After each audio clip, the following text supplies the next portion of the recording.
Well, what's up? Well, look at that. I got that right across my face. I look so good. Let me see if I can fix this while we're sitting here. There we go. Well, welcome to the other side of the ball. And it looks like I am going to be the lone man or the lone wolf, as we like to call it, when we're doing our football picks. And we'll have to see how quick the show wraps up tonight because we're going to go with our usual that we've been going through. So the guys that are normally on here with me unfortunately couldn't make it. I am not sure if they're on assignment. I know Corey is, but I'm not sure about Dub. Sorry, microphone is all jacked up right now. So we were able to put together the list that you guys have been listening to over the last few weeks. And last week we were able to do a pretty good show with Corey, and Dub.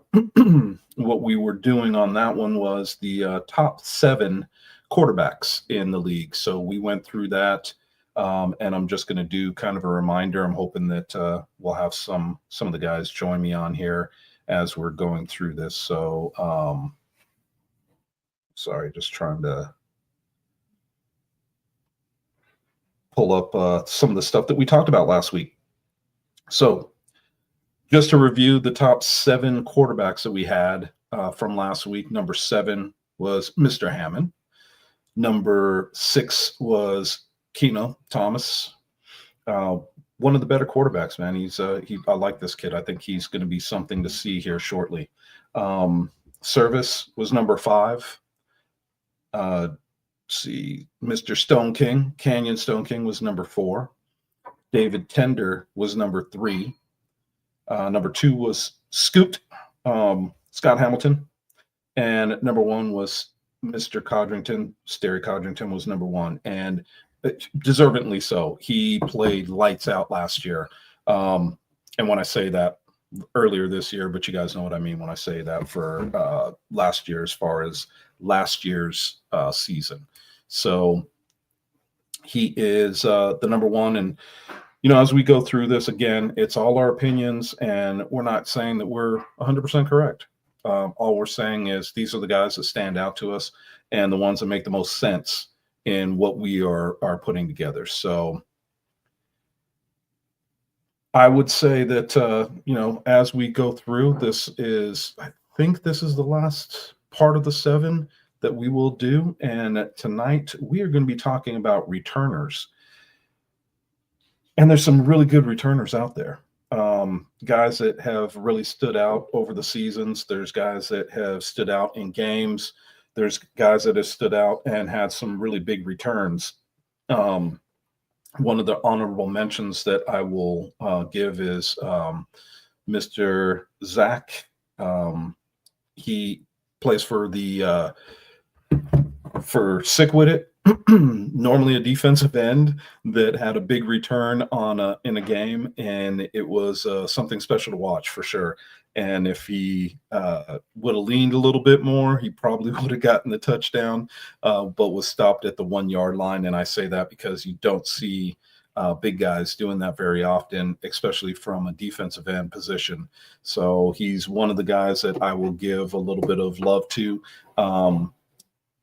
I kind of gave him a lot of grief after the run and said, you really need to work on your speed, bro, and your conditioning, because you could tell he ran out of gas. But nonetheless, I'm hoping that we'll be able to have a little bit of debates with some of these picks.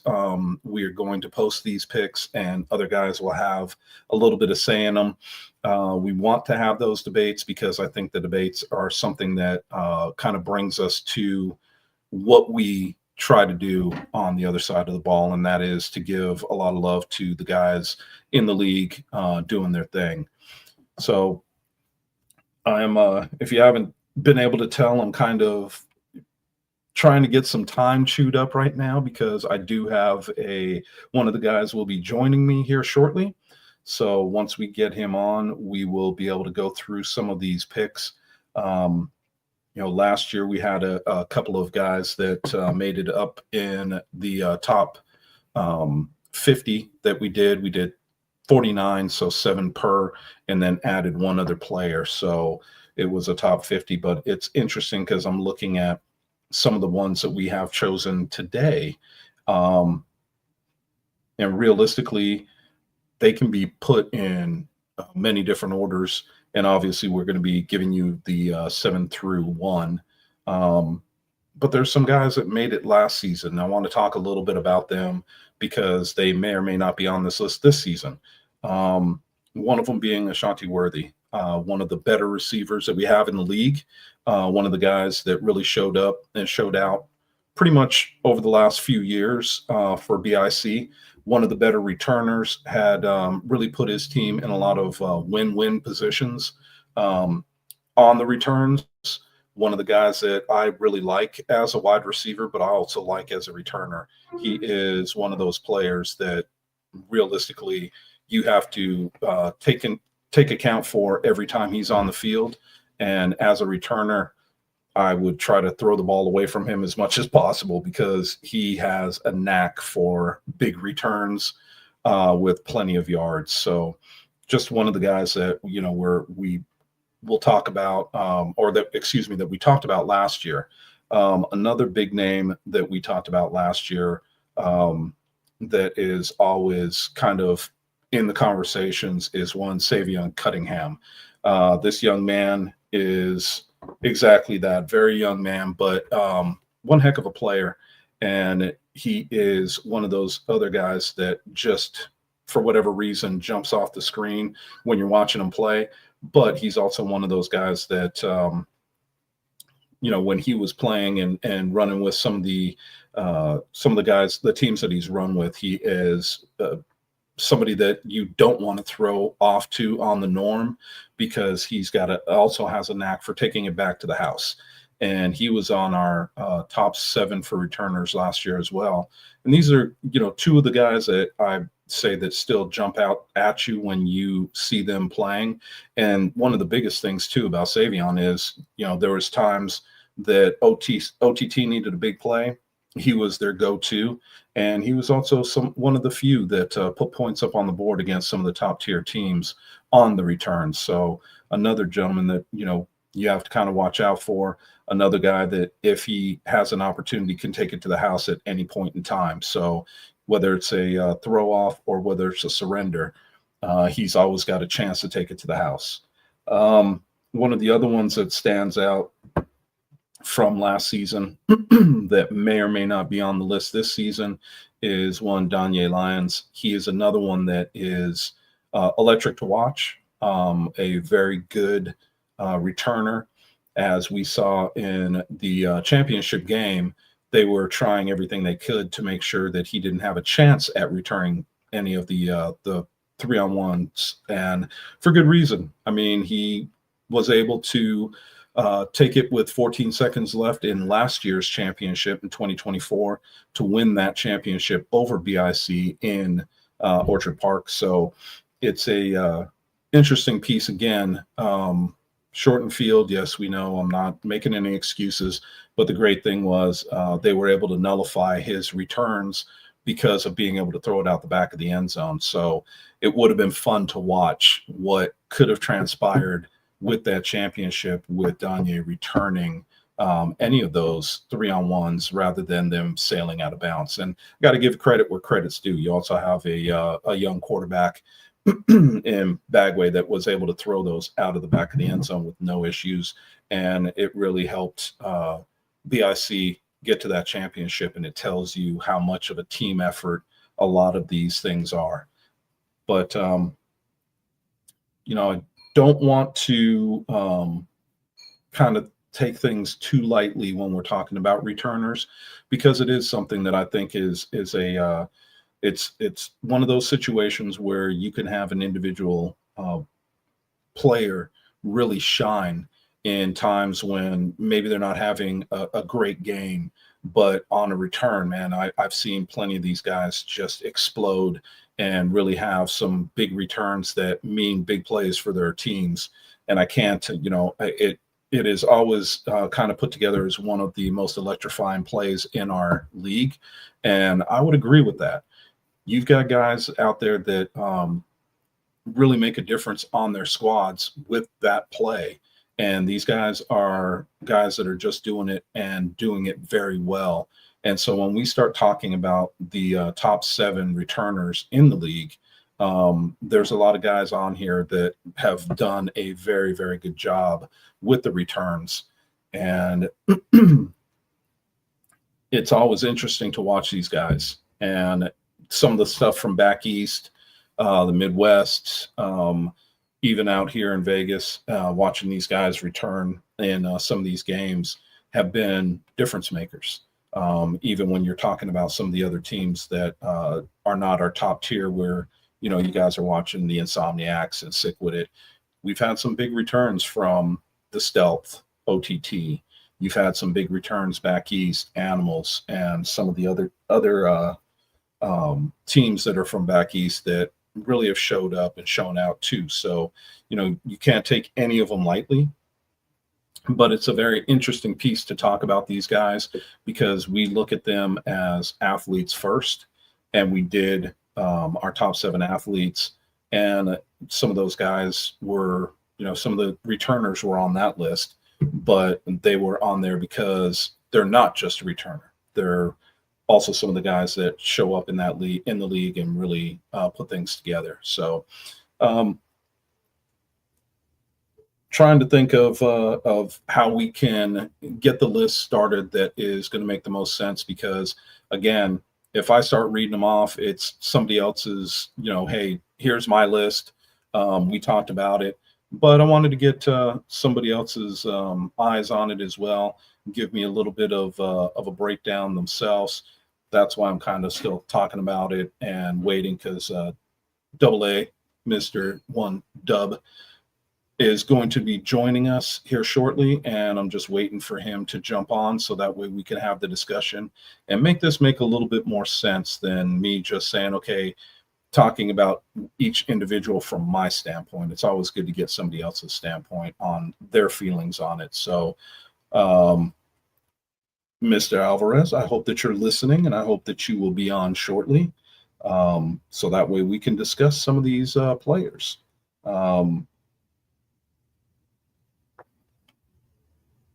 Rather than me sitting here just kind of going back and forth and trying to eat up some time until he joins me, because it is going to be a little bit more difficult, like I said, for me to just read these off and not really put them in an order that makes a little bit more sense. Can I do it? Sure. Is everybody going to agree? No, not really. And are we going to be able to give other opinions? No, it would just be mine. So we will give it a few more minutes while I talk about these guys and see if we can't get Dub to join us. And once he is on, it will be the two of us going over the list, talking about our feelings on these guys, because we do watch. I try to watch games from back east as much as possible, but obviously on Sundays I'm calling games, so I get to watch our games and I see our guys pretty regularly. I was hoping that Corey would be able to join us, because he's got some insight with what he does watching all the games from the East Coast, and he gets to kind of go through some of these guys and understand it as well. So, we'll kind of go through the list when we get an opportunity, talk a little bit more about some of the guys that we've seen. We had a couple of rookies that looked really good this past season as well. And I think that there could be guys on that join this list because of what they were able to do for their teams. So these are all things that kind of put this in perspective as far as some of these players. And my apologies too, because I grabbed a screen for the background, and it wasn't the full thing. And when I had the other one on, you guys saw it was across my face, and this is just a picture of a team that I played on, so in the background. So my apologies. We'll see what we can do. So I'm going to kind of kick things off with one name that I do agree with. And, I don't want to, we're supposed to put these in order. And if I start kicking it off with the guys that I want to talk about on here, it's going to go out of order and it's not going to be from 7 to 1. And I don't want to do that. I want to make sure that we are talking about them in an order that makes sense. And we talked a little bit about the guys that were from last season, guys that we thought really made an impact on their teams for the returners. And some of the guys were good. And one, Mr. Derek Duncan did bring up Savion, which I agreed with. I think that he is somebody that you kind of have to take a look at. And then we can't leave out Keith Ramsey, because he is also another one that I would talk about and say probably will be on this list, but he's just one of those guys that is a football player. One player that, he's not going to shy away from tackling.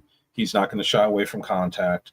He's got a hard nose. He goes after it. And he is also a pretty good returner, and was for the Stealth last season. Had, I want to say, 2 touchdowns for the Stealth last year, and also came up with a lot of big plays on defense. One of those guys that, part of the Ramsey brothers, those guys are just football players. I wish I could say something different about them, but the fact of the matter is that's just what they are. They just love the game of football, show up and play hard every single game. I've never seen either one of them. Well, actually, there's 3 of them. Any one of them take a playoff.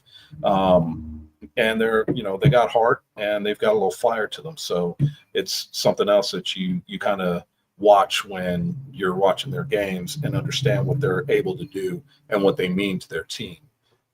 It's like Savion, what I said earlier with sometimes being the only driving force with some of the plays that they do, with how important he is to the team, and the Ramseys to the Stealth. We'll see what that means for them for next season. Hopefully it means big things, and we'll see if we'll see that they're on the Stealth or another team. Again, one year to the next, you never know what's going to happen. I know I'm looking forward to the 2026 season already, because of what could be with these guys. But those are just a couple of names that we might see on this list. And again, going through it, I could just sit here and read it, and then 6 o'clock would turn around and we'd have nothing else to talk about. So I'm just trying to wait until Doug gets on and we can have our discussion. Telling him I'm trying to fill until he gets on.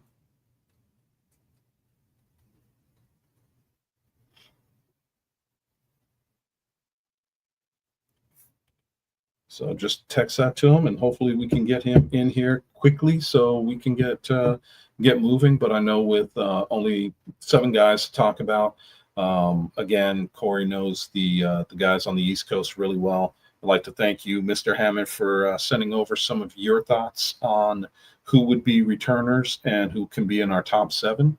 By the way, agree with all of them, but just wanted to let you know that. And we'll see what happens when we get going. Again, I apologize for being the only one on tonight for right now, but we'll get some of the guys in here and get to talking about some of these returners, and also a little bit of what we can expect for the 2026 season, with the little tidbits that we're hearing about, and some of the changes, of course, the rumors that have been out there as far as some of the defections from one team to another, which I don't always like to talk about until we know for sure.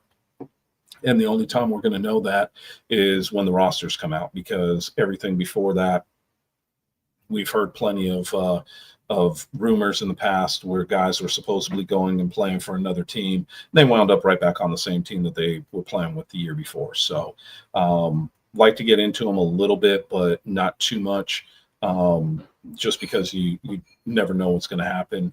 And I'd rather have the players come on and talk themselves and let you know exactly what's happening. So, we'll see what we have. I'm hearing that Vegas is going to be blessed, and we're going to have a few more teams coming in, a few coming back to the division. and hoping that the California division will start to kick off and we can get some guys from SoCal playing again and really showing up for the division. And it should make for some very interesting football. And of course, most of the teams that we had from Cali in the past were pretty competitive. So it'll be nice to see that kind of like what they did back east with the guys from Cincinnati and or excuse me from Ohio and whatnot, cross playing with the guys from the East Coast, and it makes sense. So a lot of these teams will put their name in the hat, jump in, and see what they can do, and it should be interesting um, once the new year starts. So, whoops. So just trying to kind of see what's happening and where things are going to go. Um,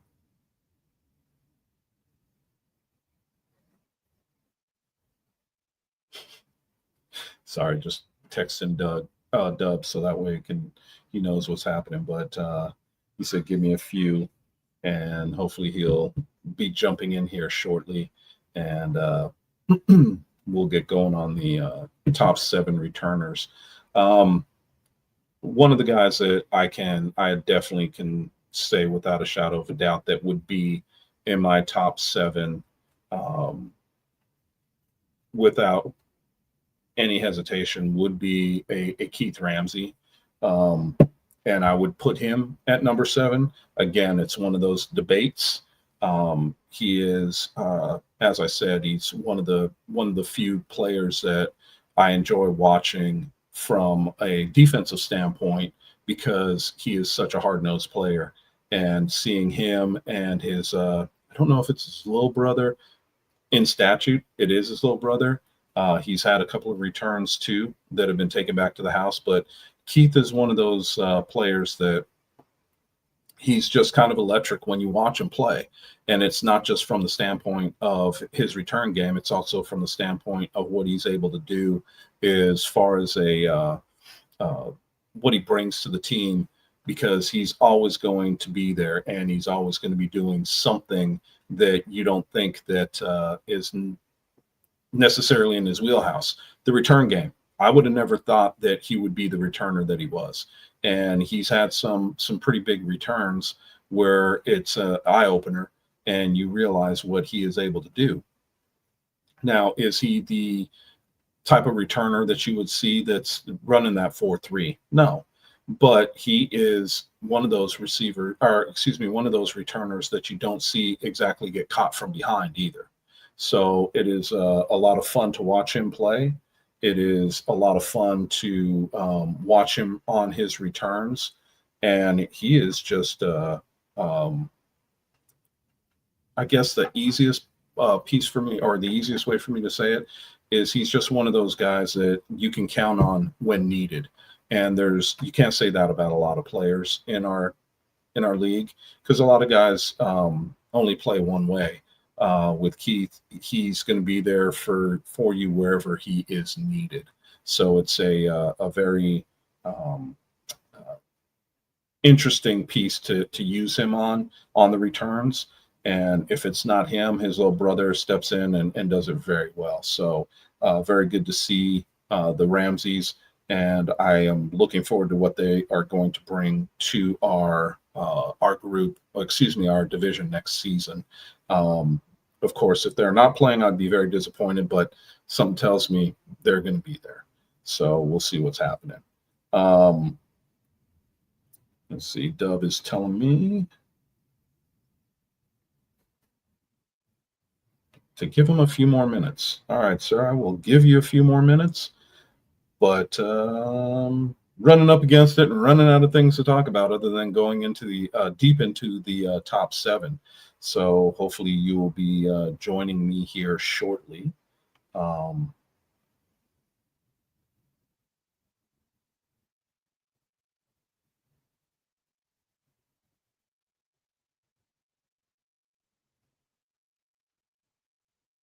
Sorry, just telling them I'm a one-man show right now.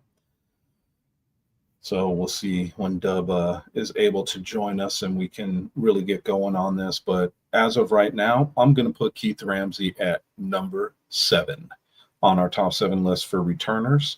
I think that everything I said about him so far and more. Great player, really is out there making plays for the team and is kind of a utility guy, but a very good returner as well. So that is my number 7. And Dub, I'm sure, will have his own number 7 when he comes on. But we'll see what's going on with that when we get him on the show. So, excuse me, losing my voice talking so much. When you have a one-man show, this is what's going to happen. So it is one of those shows that is going to be fun. So for me, number 6 is one Kyle Ward. He's another guy that you kind of have to be careful of because he's going to make you pay one way or another. I've watched a few of his games as a returner, and I'm pretty impressed with this young man and what he's able to do. He is, best way for me to put it,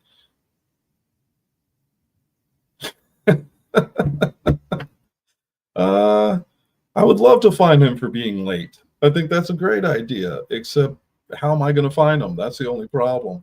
But that is a great idea, and I think I will bring it up to him as soon as we get him on. I will find him for being late. He should have been on here about half an hour ago, but I guess he stuff happens. We're all working for a living, so sometimes you oversleep, sometimes you have to head out, and when you don't want to. But that is a great one, and thank you for that, because I am so going to use that and make sure when you're still watching us and Dub joins us, I'm putting that up so he can read it for himself and understand what everybody's saying. But that is funny as hell. Thank you, appreciate that. For me, one of the other guys that so we're talking about Kyle Ward. He is definitely one of those guys that. Sorry, I'm with you, dog. Keep it moving. Yes, I'm going to try. Being on a podcast and not having anybody to go back and forth with, unless you're reading a script and talking about something that happened during the day, it makes this a lot harder than what it should be, because you don't have anybody to kind of fill when you have the quietness, and there's nothing that I put together that was for me to be on here by myself, because the whole thing was we usually have 2, 3, and sometimes 4 guys on here kind of going through this. So you are right. I appreciate you saying that, man, because it's been one for 32 minutes. So straight talking, not being able to do anything else. I'm upstairs in my house. I'm a little hot, want to turn on my fan, but hold on. I got to do that.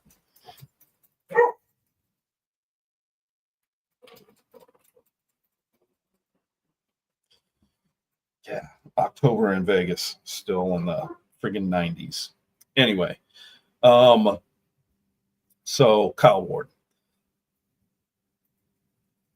Got to be careful. I mean, I don't know what else to say. I was going to look up all the stats. I wanted to have those in front of us too. The problem with having stats in front of you or one of the problems is, there he is. Well, hello, my friend. How are you, sir? Tired. And that's an everyday occurrence. Somebody wanted to say something to you right here. Looking at your screen. Well, sorry. I thought I had set my alarm to wake up, and obviously I did not. And now I'm in a mad dash trying to rush to get to work and help you finish the show. Oh, man, I know the feeling. You know what? I will try to give you a call earlier on Wednesday, so that way I can make sure that you're good to go. How about that? Well, it's not that I don't wake up. It's just today I just didn't set my alarm. Ah, gotcha. Yeah, I'll tell you No, what, man. no, no, no. I don't No, want to. I set my alarm. I forgot to turn it on. That's what happened. Ah, done that myself. And then, like you said, it's a mad dash. You feel late, like you're still in school and you're late for school. Yeah, something like that. But returners.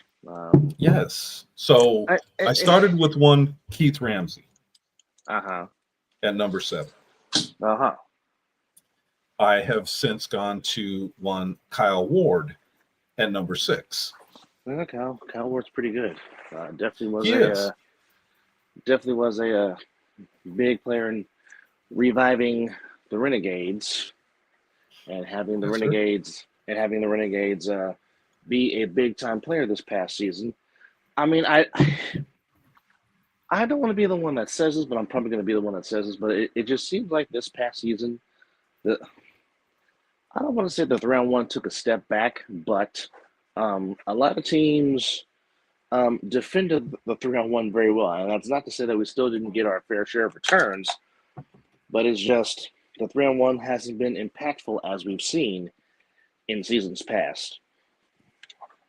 You know, we kind of hit on it I think it was last week when we were talking about the difference between 2024 and 2025. 2024 was the year of the running back and the returner. Let's be real. 2024 was running back returner. 2025 was the year of the quarterback and the wide receiver. Mm-hmm. So my question is, what is 2026 going to bring us? The year Because of the defense? That was my question. Are we going to see lower scoring games because defenses have gotten better? And that is just something that I can't wait to see. And I was talking about it earlier. I cannot wait for 2026 season to start because I want to see, first and foremost, the teams that we have that come back that I've been hearing rumors about that are coming back to our division, let alone what could be happening back east. Mm-hmm. These are things that I'm scratching my head a little bit, wondering what's going to happen. Because I mean, there is a potential that we have 2 California teams in the division, right? We know that Derek's been talking to 2 of them. We'll see what happens. I'm not saying that it's happening. I'm just saying you never know. You could have 25 teams, and once signups start, you got 4. We know that. Mm-hmm. So we don't know what it's going to be, and that's what makes it so interesting. That's what makes this so damn interesting as far as what next season can bring. I also talked a little bit about some of the rumors we've been hearing, but we all know what they say about rumors and what is the possibilities. So I don't want to go deep into rumors because we can talk about a player or 2 or 5 going to another team and together, right? And then all of a sudden, oh, look, they're on the same team they were the season before. Mm-hmm. So it's not. Go ahead. It just makes everybody has to stay tuned. Yeah, and that's exactly what I'm talking about. So when I talk about some of these things, it's just an interesting piece of what could be, right? Mm-hmm. So that's kind of the directionality that I'm talking about when we have these conversations, because it's more on the lines of interesting off-season pieces, but we're not the NFL. Nobody's under contract. So these guys can move at any given time. So we don't know, when you hear, hey, so-and-so might be playing for this team instead, you're going, oh, okay, that's an interesting piece. And then you get to the first game or you see the rosters and you're like, oh, he's still on the old team that he was on before. So one of the biggest things, or one of the craziest, can you imagine if we had, the old quarterback for Siquidit now playing for, and I'm throwing names out there, OTT. Yeah, that'd be wild seeing Gary in a purple and gold uniform. Right? And who knows? That's what I'm saying. That's the fun that we get into when we start talking about some of the possibilities in the off season. The off season can be a lot of fun. It can be very distracting, but I know a lot of guys are out there, working their tails off, getting ready for March. Yes. And some might be saying, "Hey, you know what? I'm gonna wait till after Thanksgiving to do that, so that way I can eat meat in peace without worrying about it." Yeah. I mean, it's always the big what if, wait and see what's going to happen, because again, we don't know, because I mean, there's always tension within organizations, and some will be like, well, you know what, I'm going to go play here, screw this, I'm going to do that. So I mean, anything is always possible. We just have to, watch along, and if they decide to break any news first, we'll indeed give you that information here on the other side of the ball. Yep, 100%. And I think that one of the things that we should probably do is get some of the guys on here towards the end of the season, or towards the end of the year, excuse me, and have some conversations about what the upcoming season can possibly bring for some of them. I think that wouldn't be a bad situation for us, and we could start back east and move ourselves out west with some of those guys, just to see what get some takes on what they feel is going to happen during the upcoming season. Well, so, I will say it would be nice to have California back in the league. I know that I've been a big advocate for my home area having a division, so I'm still gonna be one of the big cheerleaders for that, because like I said, it would be great for that to happen, to see my home area.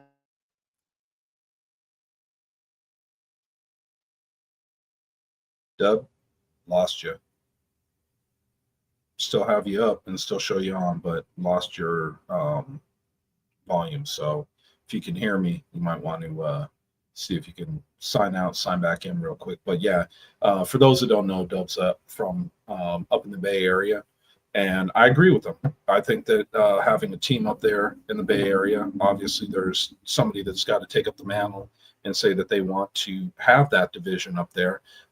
There's a lot of talent up in that Bay Area, and I think they could wind up being a very big piece of the A7.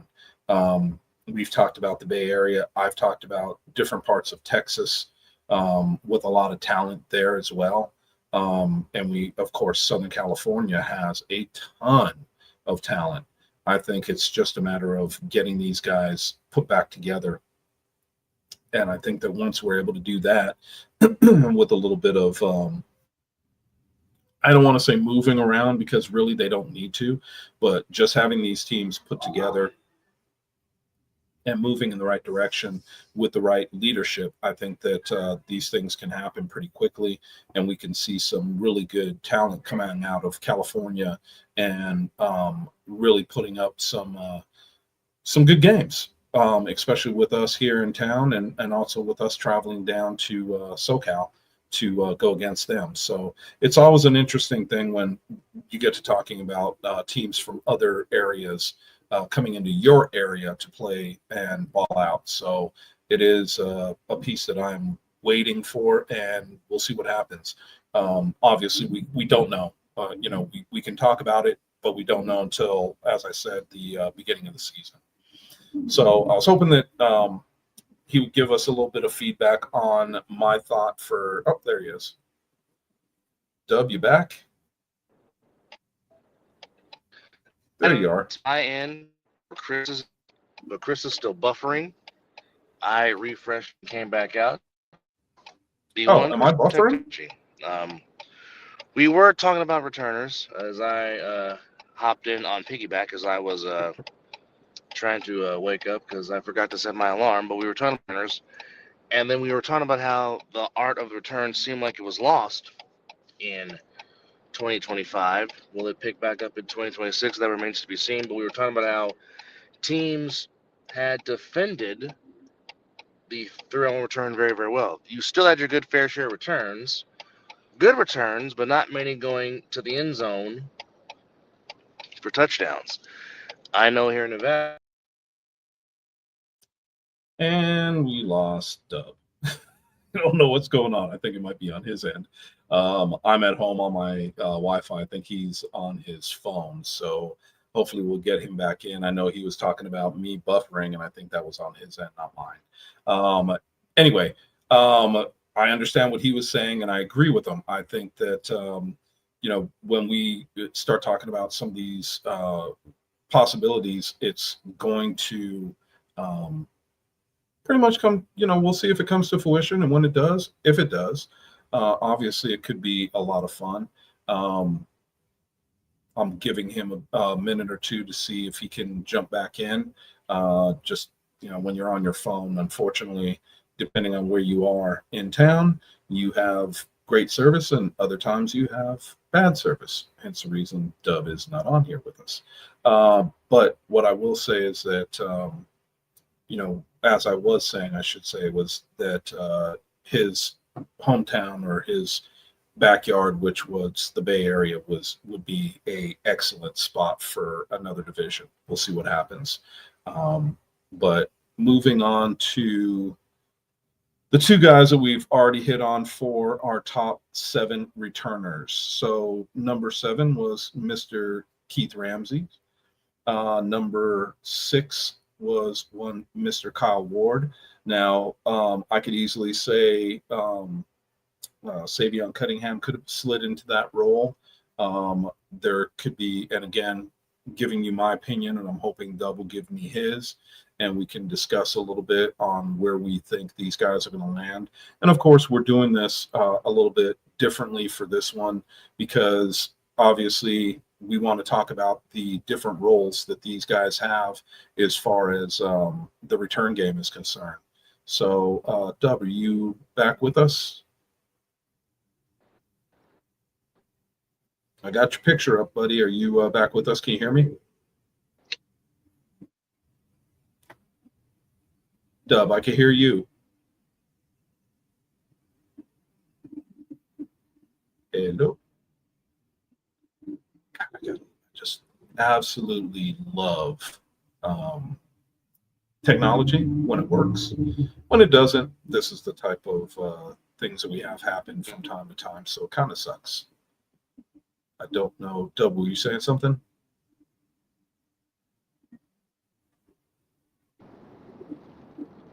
There you are. I got you. Again, I'm going to ask, can anybody hear? There he is. Now he's back. Yep, I can hear you. Can you hear me? Okay. I can hear you, yes. Okay. So you're back. You fell off there. I think maybe you were buffering. I was buffering to you because of anyway, it doesn't matter. It's always technical issues. That's why I just said technology is great until it screws up. Oh yeah. Always great until it screws up. But anyway, I was just saying, so Kyle Ward, what you were saying, I think was 100% correct. If you wanted to finish your thought on Mr. Ward. No, I was just saying he was a key cog, certainly in the return game and helping the Renegades get back to relevance. Obviously, we've talked about so many times this past season about how they took the eventual champions to the limit, and some might say should have won both games, at least won one of those games for sure.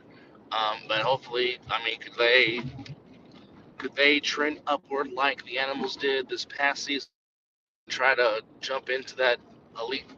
I don't want to say elite status, but can they go up there and be consistent with the big boys as they were this past season? That we will see in 2026.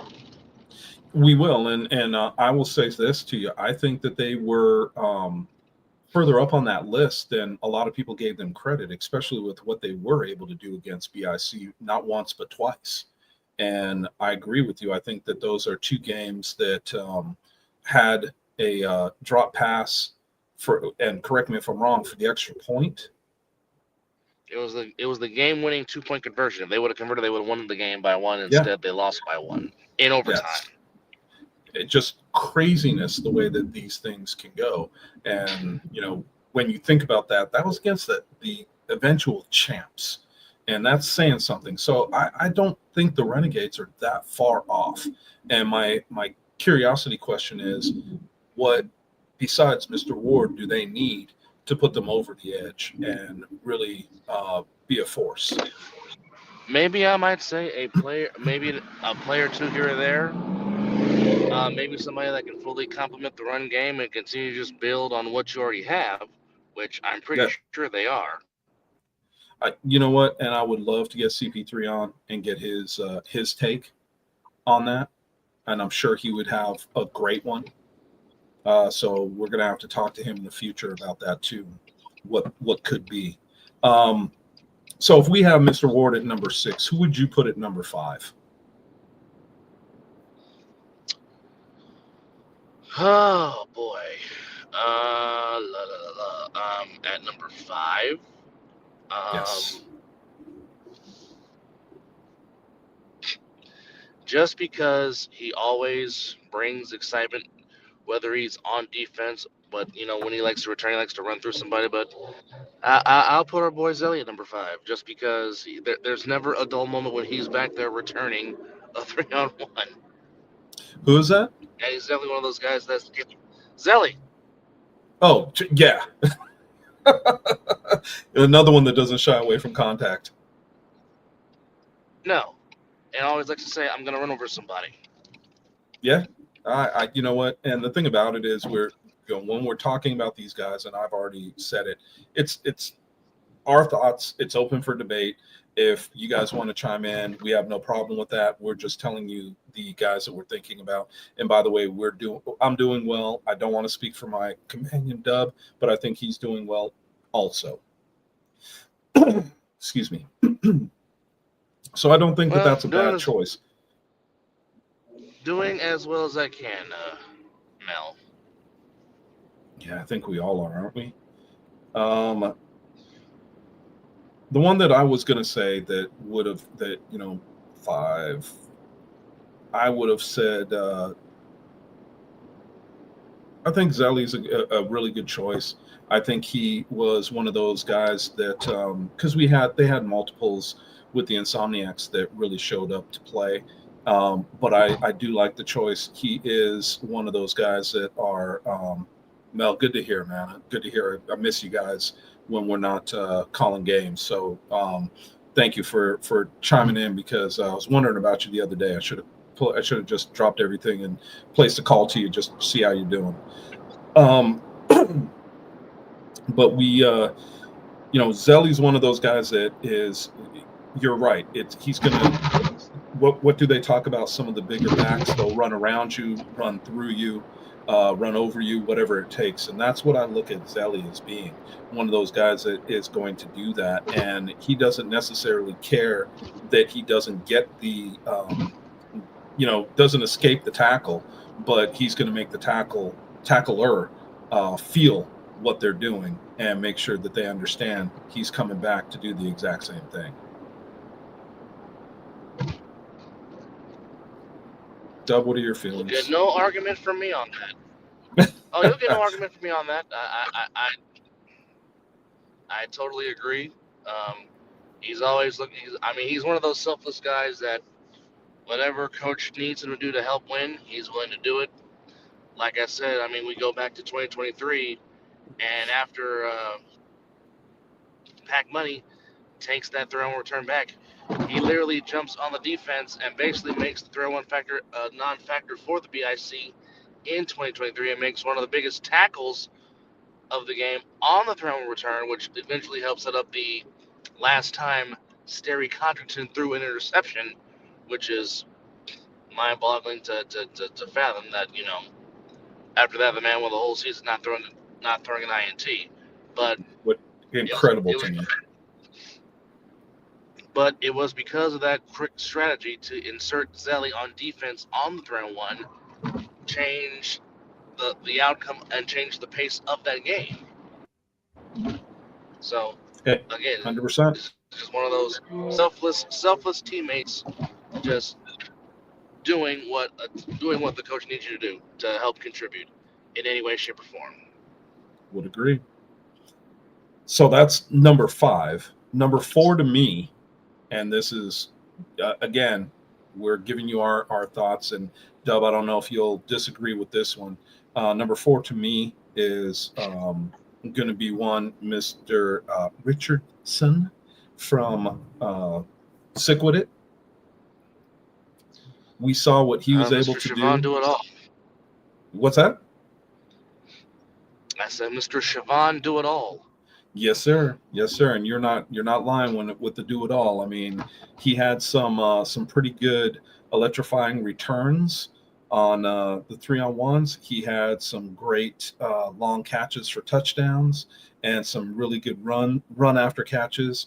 He is definitely one of those guys that's a do it all. But to watch him on the return after the first one that he took back to the house, I was really surprised because I did not expect that out of him. What do you think about that? Because I when I saw him back there, there was I was almost like, wow, he's going to be a returner now after being a receiver. Makes sense. Shanti Worthy does it. Plenty of other receivers do it and do it very well, but I had not seen him do it to that point. When you first saw him on his first 3-on-1, what were your thoughts? My first thought, well, just watching his debut, my thoughts are, this man is going to be a problem. And I mean, I don't want to say he's the perfect complement to Darren Palmer, but he's the perfect complement to Darren Palmer. You got that right. I mean, Palmer's has had some good tandems, but I mean, just the way those two flow in the offense, and Stone King picked it up as the season go along. And this is not a knock against Canyon Stone, because I think he will get better in year 2. But I'm just going to throw this nugget in there.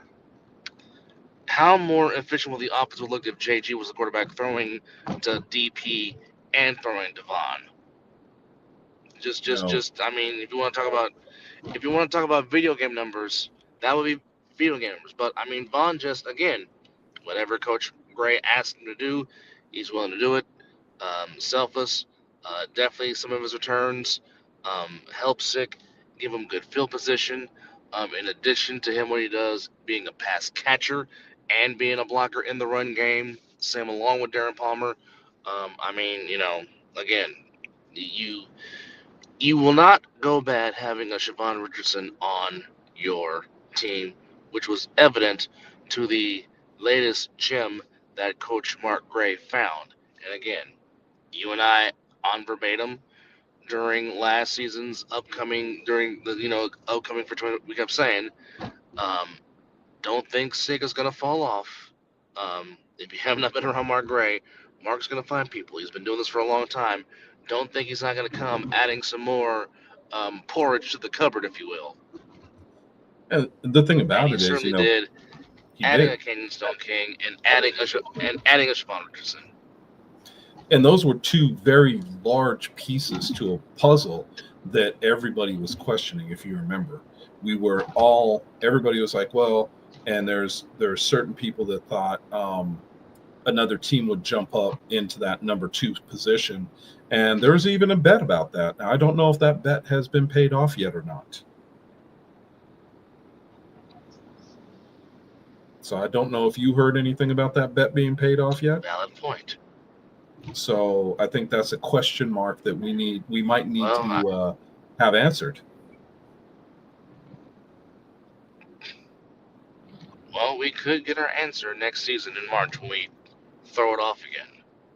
We could, and you know what? I don't know that I'm going to wait that long. I think I'm going to put out the feelers and see if that bet ever got paid. For those of you watching, for those of you listening, you're going to have to go back and watch one of our shows in March, it wasn't even in March, was it? It was in February of this year, right? That sound about right?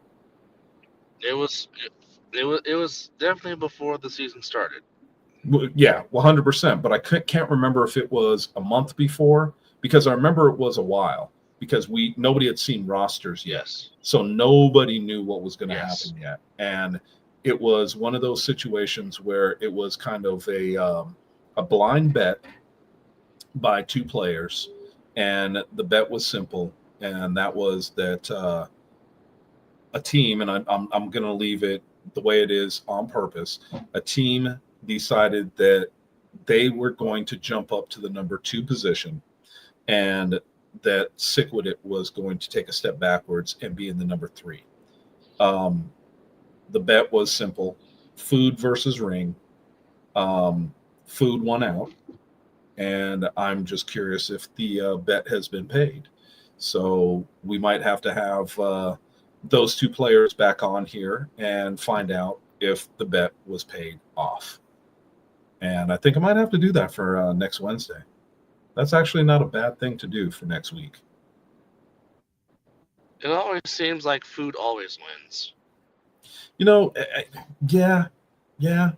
I know today when I came home, food won because I didn't get lunch, so food won. So yes, I would agree with you. Food always seems to win those ugly bets, but nonetheless. So you don't have a problem with Mr. Richardson being a number 3, right? Did I say 3 or 4?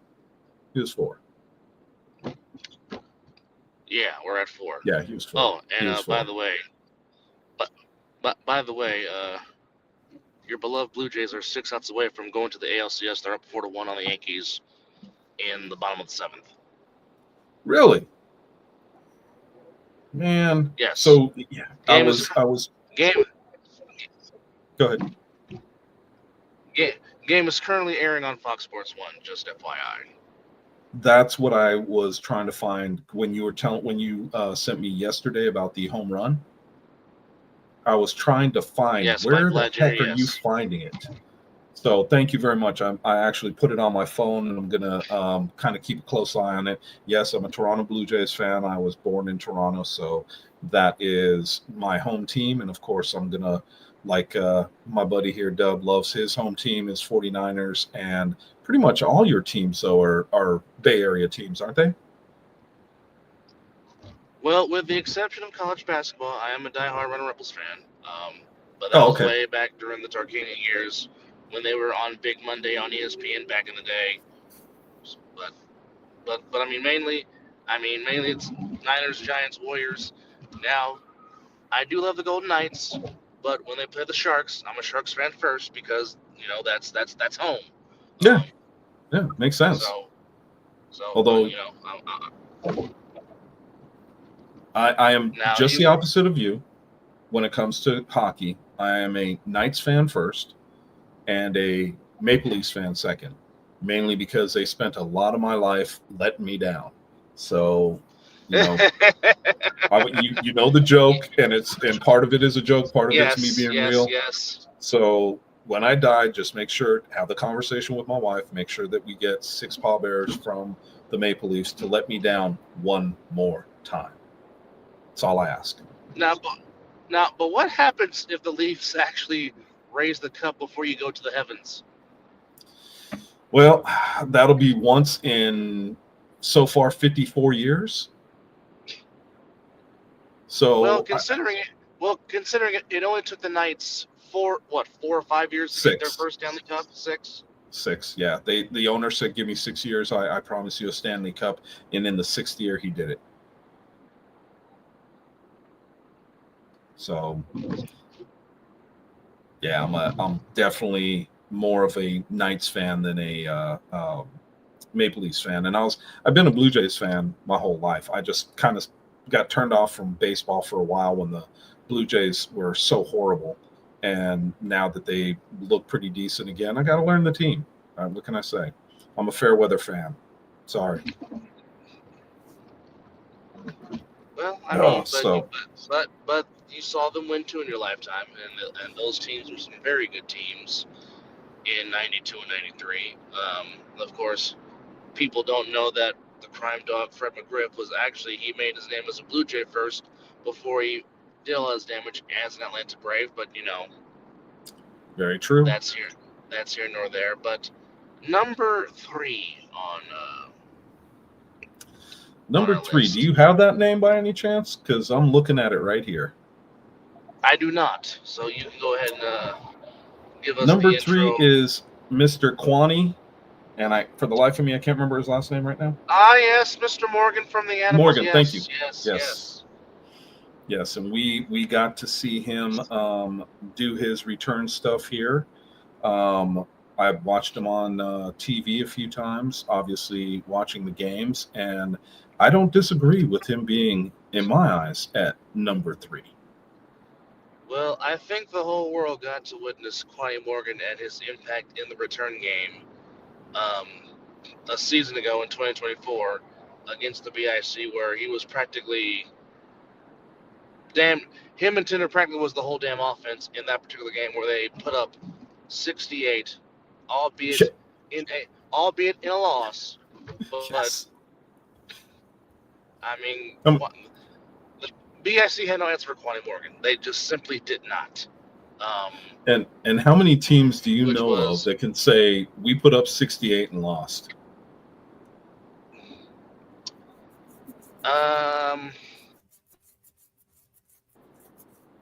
I would struggle trying to find a maybe team a that college did that.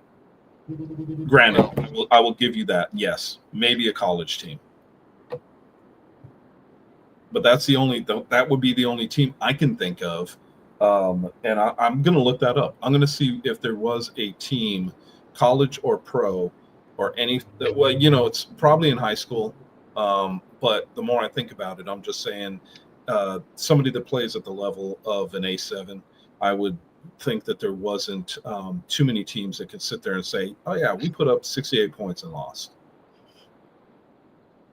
Well, folks, we'll put it like this. The record for most points scored by a single team is still 92 by Sick-Witted. And that was 2 years ago in 2023. So, which was we've seen the an Insomniacs, incredible feat. which we saw the Insomniacs put up 86. That's their high. BIC put up 82 against the Animals just to beat them in that playoff game, just to get to the next level. So, heck, Crazy. the game a year ago when the Insomniacs and Sick-Witted had a combined 106 points, and 56-50 was the final score in that.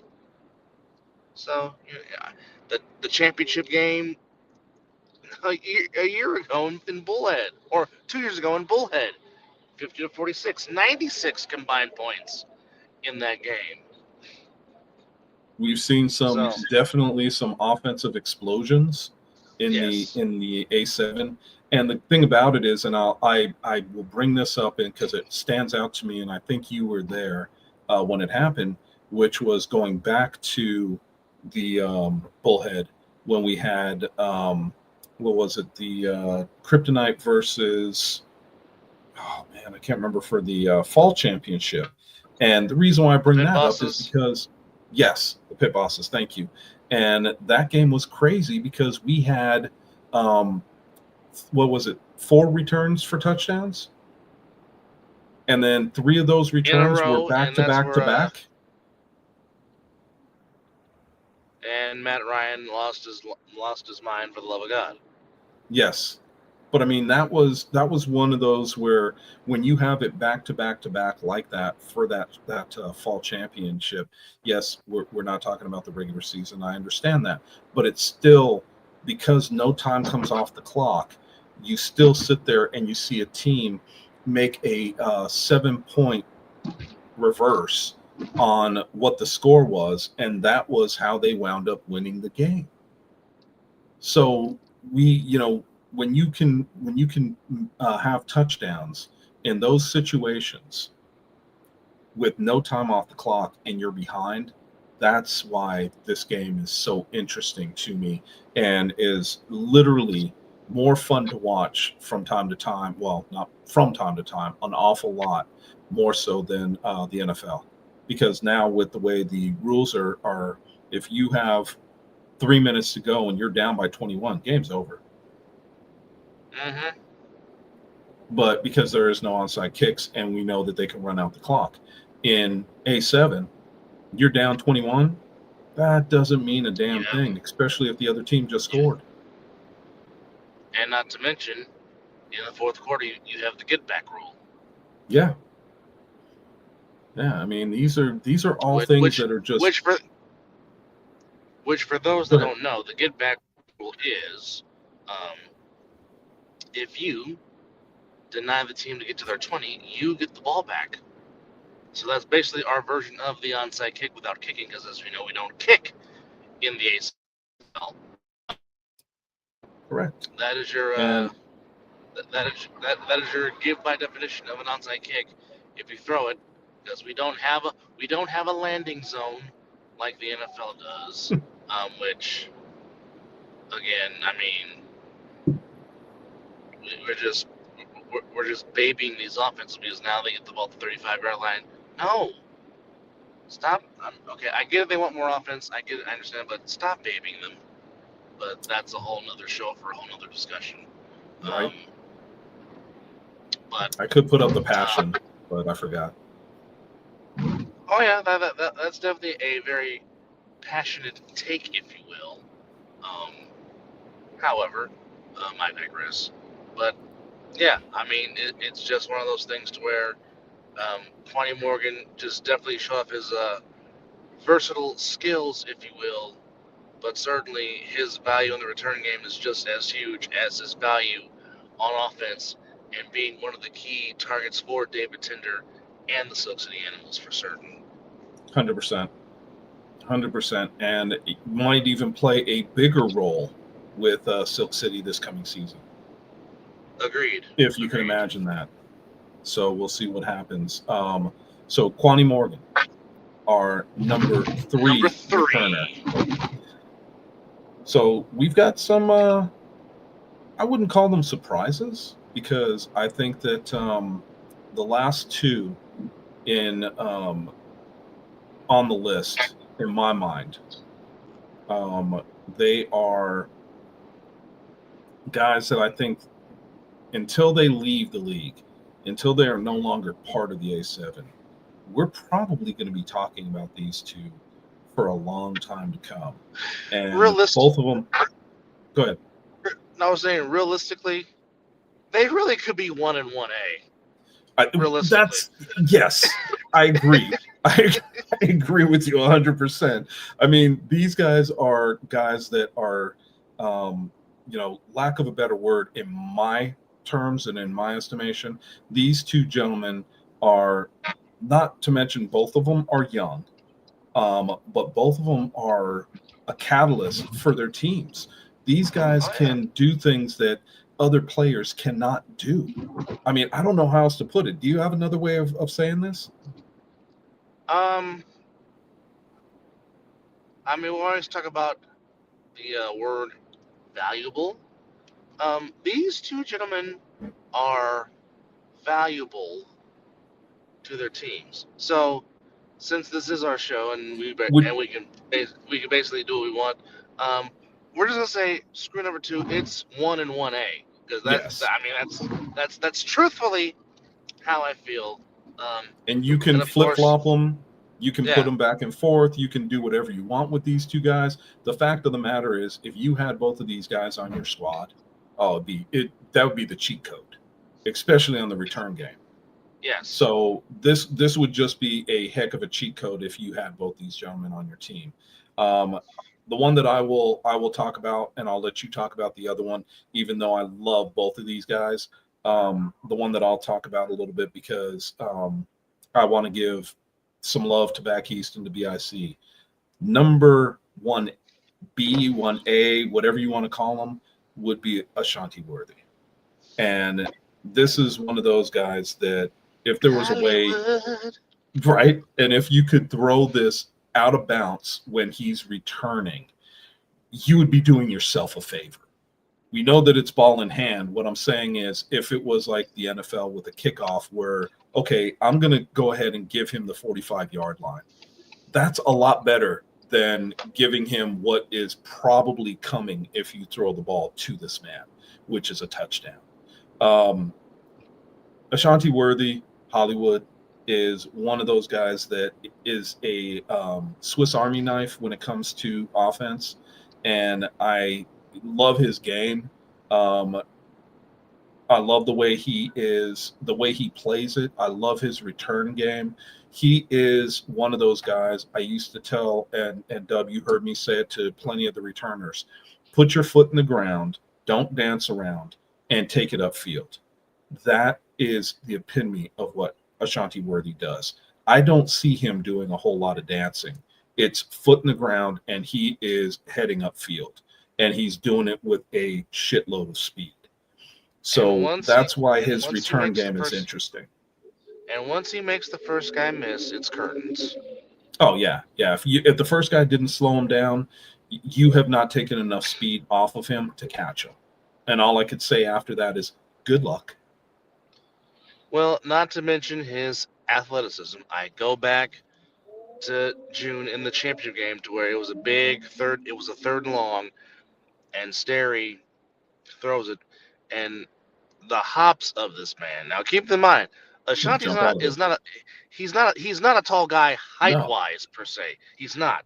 But the way he just went up to go get the ball, and knowing where the first down marker was, and to get the first down to keep that drive alive, because I mean, Sterry was getting pressured, but just to keep his calmness in the pocket, and just for Sterry to just hit him. And for Ashanti to go up again, it just shows his. Sometimes Ashanti, like our other guy we're going to talk about, sometimes they get the Deion Sanders treatment because you really don't say their name a lot because, in a sense, they're doing their job per se. Yes. It's it's wild to think that because I mean again. As good as he is at the return game, Ashanti can run routes, can get the ball open, and also can play in the secondary. Don't get it fooled.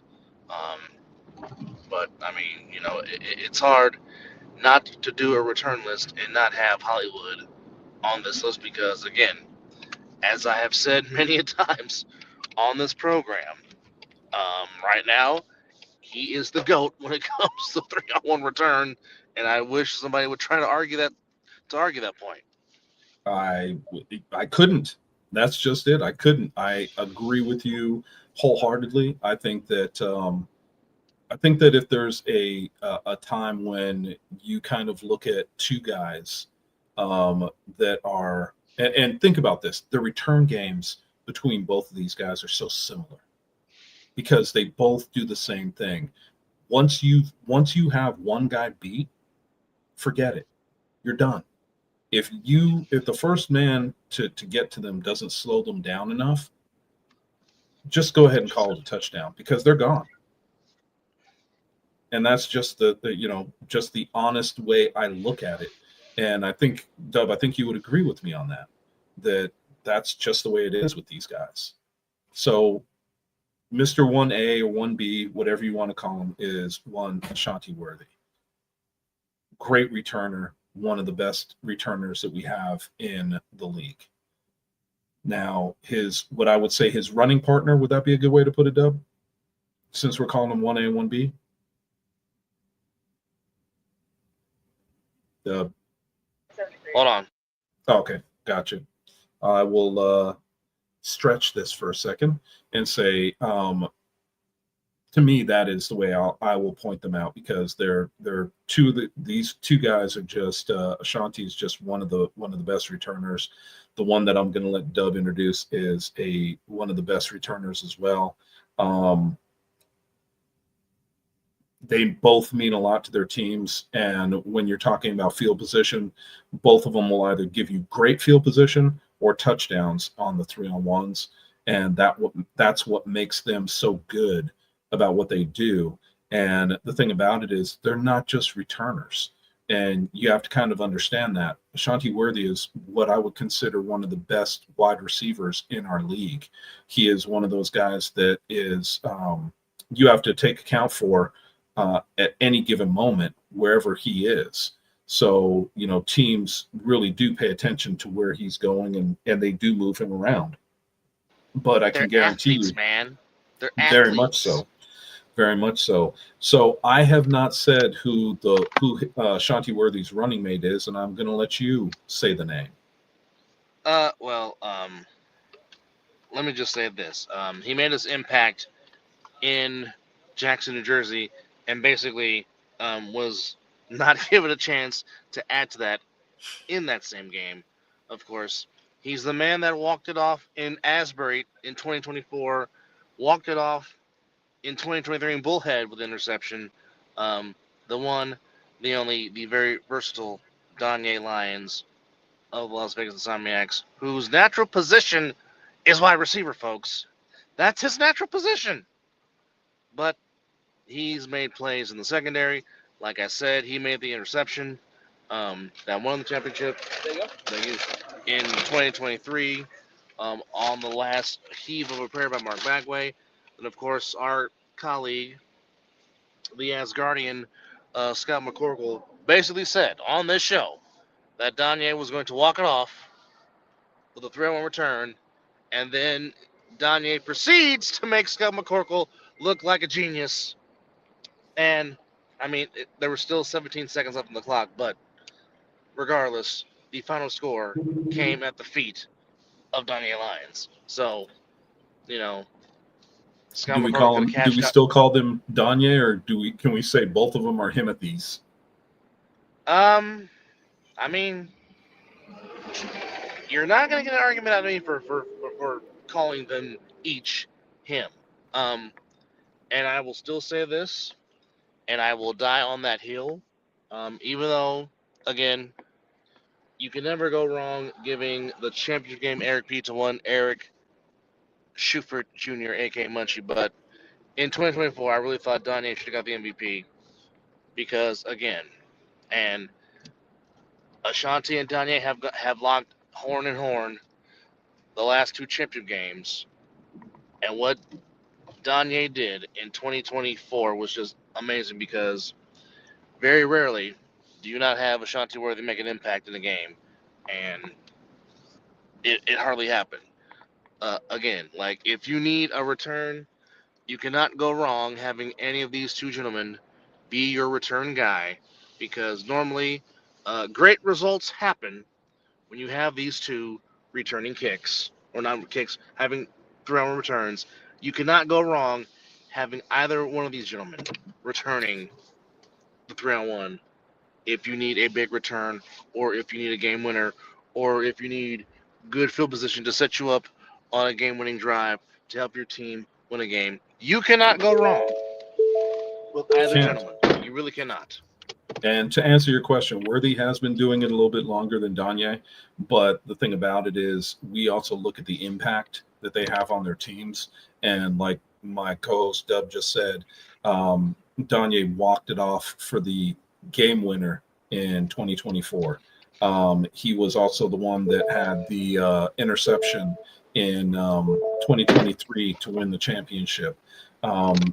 And he is also the one that Bagway made sure took him completely out of the game in 2025.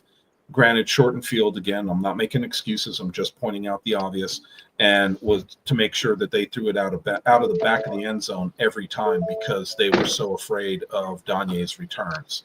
Now, I don't know about afraid. I will just say he has the potential, and Well, again, when you do that, he's like Dion. He's like Devin Hester.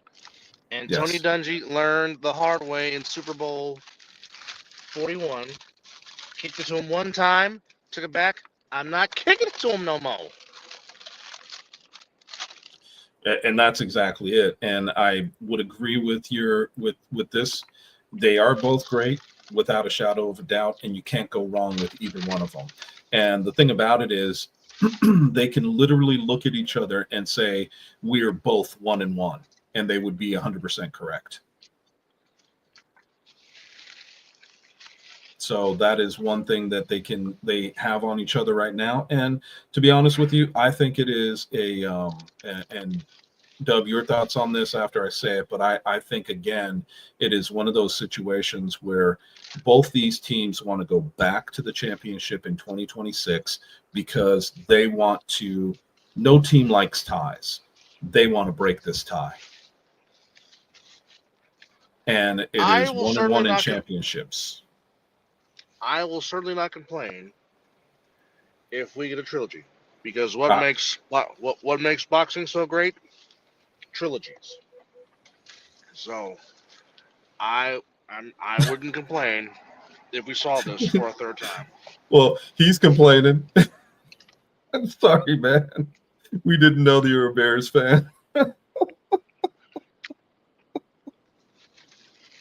Oh, that is funny. Yeah, Rex Grossman was your quarterback, but you know what? He took you guys to the damn ship, so you can't complain too much. Well, some might say the defense did. Hey, you know what? True, and some could say that about Tampa Bay when they won their championship, because we know that the quarterback at the time was not going to win. Brad Johnson. Yep, he wasn't going to win any games for them, but he sure the heck wasn't going to lose any games for them either.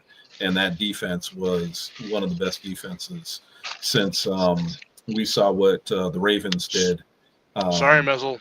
I love you. Yeah. You know you're going to catch hell for that one. You know that, right? I know. Yeah, I'm giving him. I will give him, since he's probably listening. I'll give him 5 to 10 minutes before he texts you, and it won't be nice.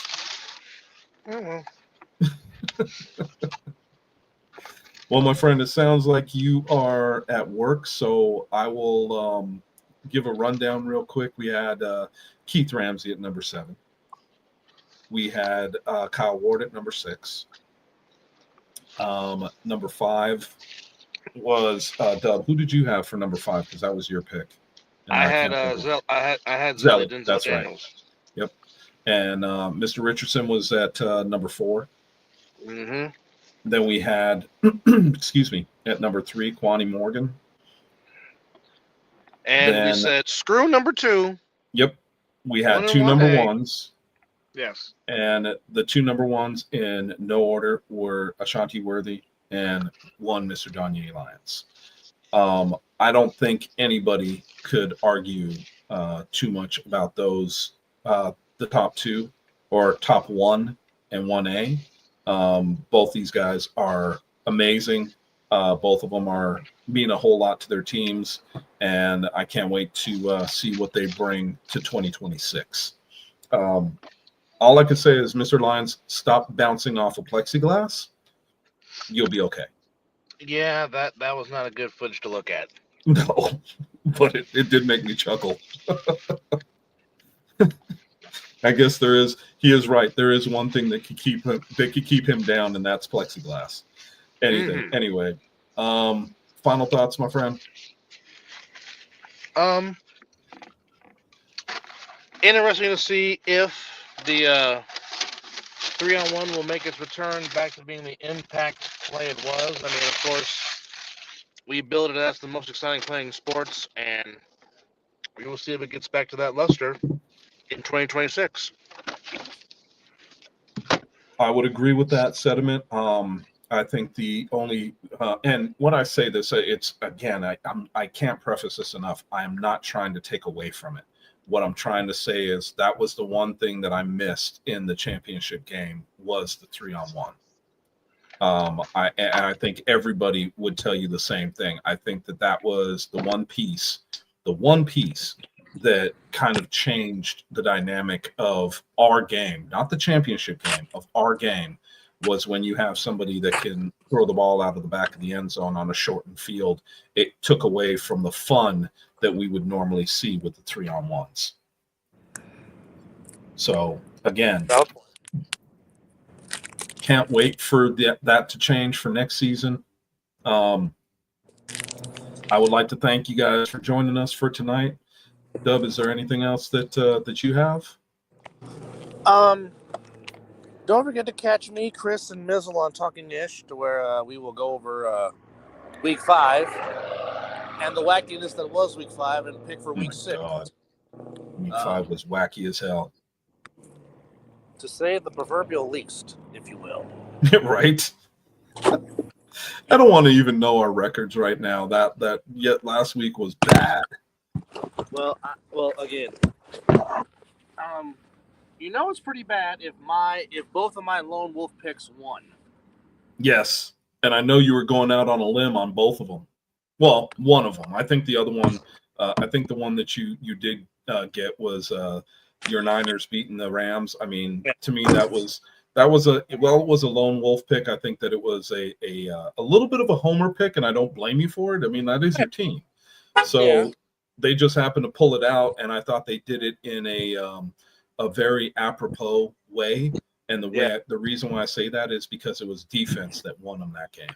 Yeah, well, again, like I said, the Jaguars pick was totally just, you know what, fuck it. Just go with it. And much to my surprise, they did that. And you know what? I will continue to watch that last play where Sunshine gets stepped on, falls down, gets up, stumbles, almost falls again, and throws himself into the end zone for what was the winning touchdown, while Chris Jones stood still and watched the whole thing. Now, I wish you could have done that in the Super Bowl against my damn team, but hey.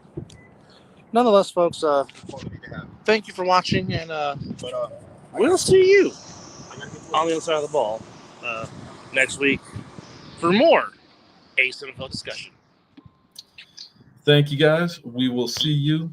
Like Dub said, you guys have a great week. Take care of each other, and we will see you next week.